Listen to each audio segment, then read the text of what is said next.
Okay guys, it's your boy Jonathan Vision here.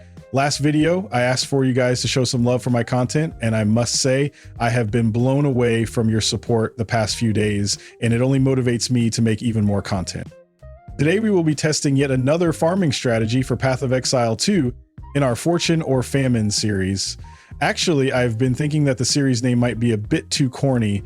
Let me know in the comment section if I should rename it.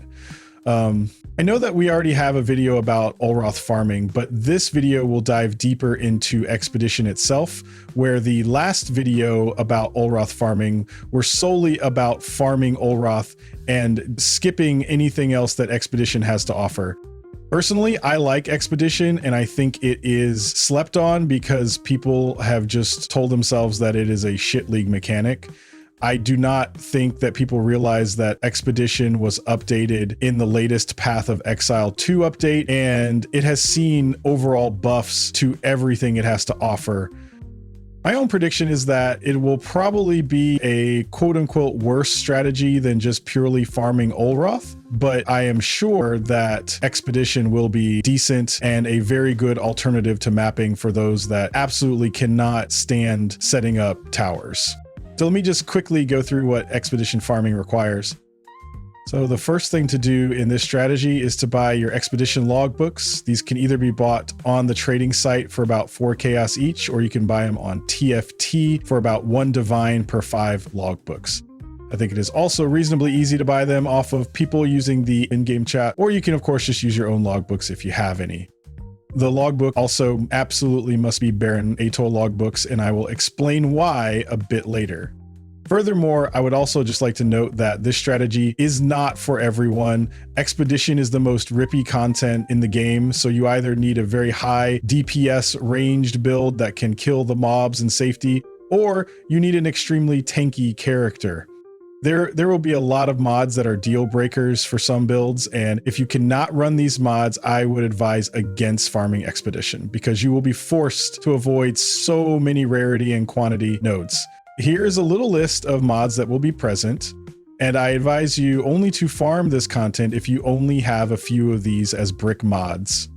Life cannot be leeched. Monsters do not grant life flasks. Your attacks cannot critical hit.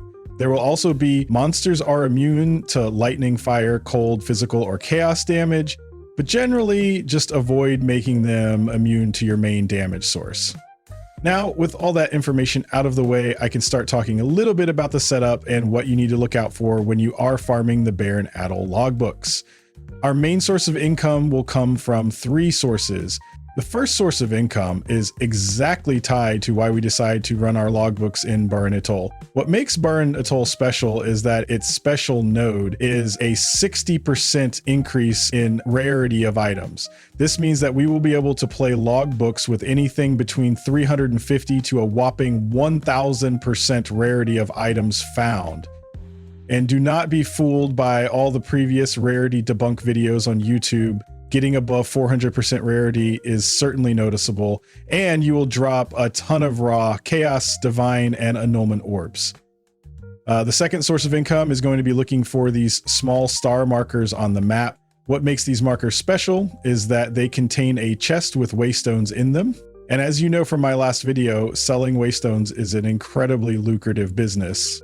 And if you haven't seen that video yet, I would highly advise you to do so because you can earn a lot of divines for your waystones rotting in your stash.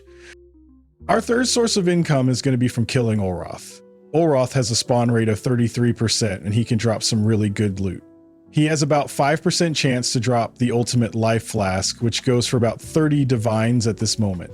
Other than that, he has about 5% chance to drop the Timeless Jewel, which can go for anything between 1 divine to 5 divines, depending on which type it is. He also has a 1% chance to drop the Olroth Reliquary Key, which is about 25 divines at the moment. So just to quickly demonstrate here, you can see how the star markers for Waystone chests looks like. And the markers that gives you the 60% rarity bonus are the bigger red markers on the map. Other regular markers can, of course, also give rarity bonus. So remember to check the regular markers for good mods as well.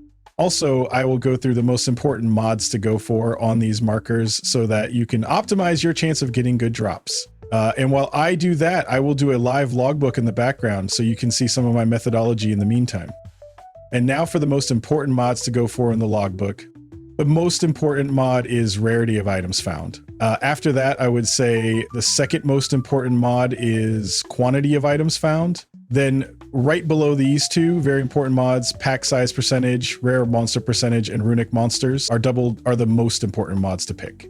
Other than that, I don't think that there are other mods worth picking up, considering you are also getting a negative mod for each marker you explode. I also think that magic pack percentage mod is bait, because what it really does is giving you some more magic monsters instead of what could have been rare monsters.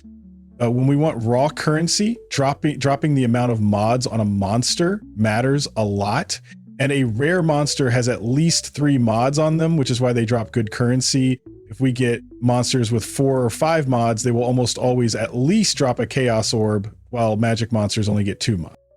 So what's next is that I will play through 30 expedition logbooks, and then I will come back and show off what we dropped in total. In the meantime, I will show me running the actual expedition I set up so you can see what you can actually expect.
So we actually got too lucky here, dropping an annulment orb instead of a divine orb, but that is how life is, you know. We also dropped a tablet that goes for about 4 annulment orbs.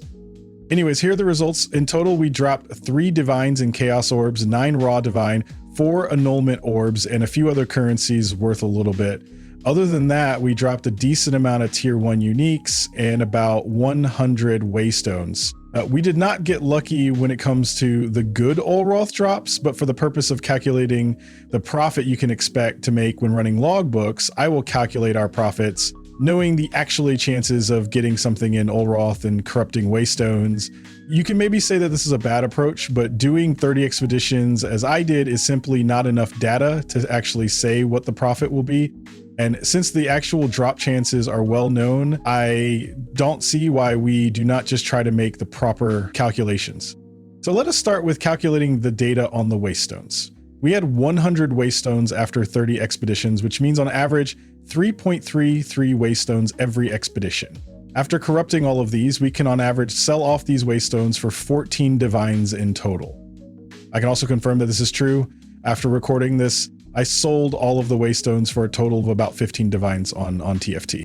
After selling off all of my waystones, I converted the other smaller currencies I dropped, and as we can see, I ended up with having 29.5 divines in the end. Notice that this is without having any luck with Olroth drops, so we will also calculate those now. But before we do that, let us convert our currency to divines per logbook so the calculations makes more sense for you when you have to decide whether or not you want to farm logbooks. So after converting my currency, I got from the 30 logbooks, I had 15 divines.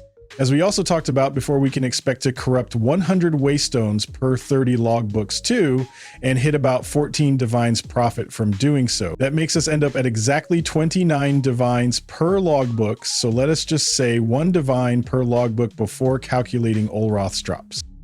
So in the end, I ran 30 expedition logbooks and ended up with 15 raw divine drops and 14 divines from selling corrupted waystones, totaling 29 divines. After subtracting the 6 divines I spent on the logbooks, I made a real profit of 23 divines.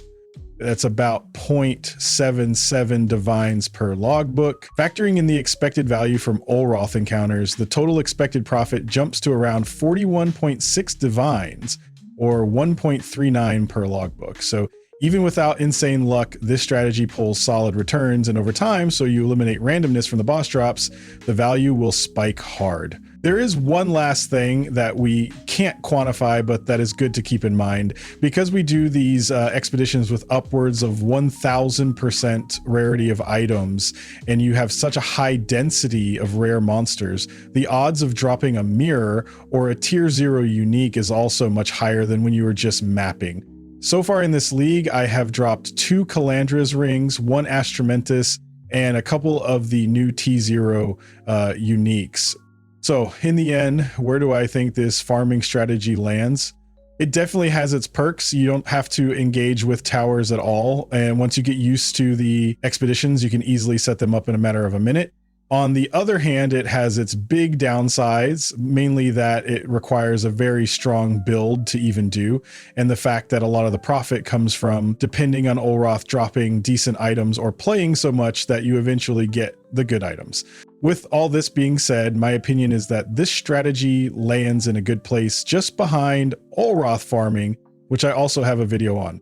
The main difference between Olroth farming and expedition farming is that in Olroth farming, you simply just skip everything other than fighting Olroth. If you think that is boring, then this strategy is very viable as well, and I don't think it is that much less profit. So for the final result, expedition farming gets an A+ and lands between 10 to 20 divines profit per hour, depending on how many logbooks you can do per hour. That was all for me this time. Thanks a lot for watching my video. And once again, thank you so much for all the support you have shown me the last week. See ya.